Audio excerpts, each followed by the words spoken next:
আসসালামু আলাইকুম। কোম্পানি চাকরি এমন একটা জিনিস, নির্দিষ্ট সময় নির্দিষ্ট টাইম অনুযায়ী গন্তব্য পৌঁছা দিতে হয়। যারা এই ঈদের ছুটিতে বাড়িতে গিয়েছেন, আসলে তাদের কথা কি বলবো। বর্তমানে এমন মর্মান্তিক কিছু ঘটনা ঘটতেছে আশেপাশে, যারা ঈদের বাড়িতে অনেক দূরে যাচ্ছে, গাড়ি অ্যাক্সিডেন্ট, ট্রেন অ্যাক্সিডেন্ট, অনেক কিছু হচ্ছে। আমি তাদের উদ্দেশ্যে বলবো, আসলে তাড়াহুড়া করে কখনো আসবেন না। আপনার গন্তব্য যেখানে হোক না কেন, তাড়াতাড়িতে না পৌঁছে দেরিতে পৌঁছানো অনেক ভালো। কারণ আপনার জীবনটা আপনার কাছে অনেক দামি। এমনও তো হতে পারে আপনার উপর নির্ভরশীল আপনার পরিবার, আপনার ছেলে মেয়ে, স্ত্রী, সন্তান, বাবা মা। আপনি একা একটা জায়গায় কর্মরত আছেন বা একটা চাকরিতে আছেন, কিন্তু আপনার পিছনে আরো 4 জন তাকিয়ে আছে।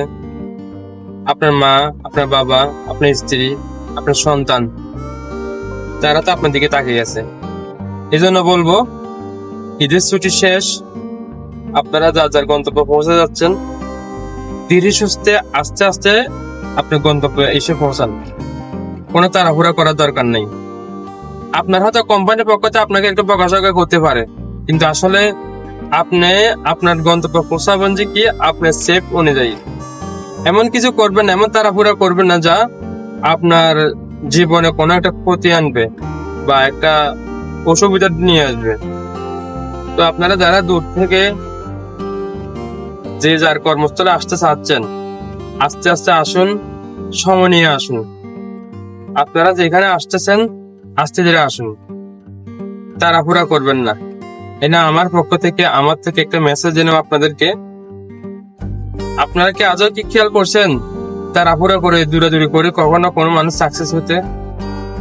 যেটা সাকসেস হয়েছে, যে মানুষটা সাকসেস হয়েছে, যে মানুষের জীবনে সফলতা এনেছে, ঠান্ডা মাথায় চিন্তা করে সে সফলতা অর্জন করছে।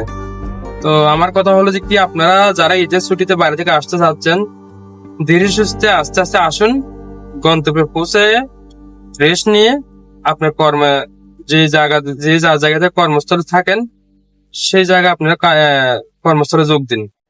আপনাদের জন্য দোয়া ও শুভকামনা রইল। আসসালামু আলাইকুম।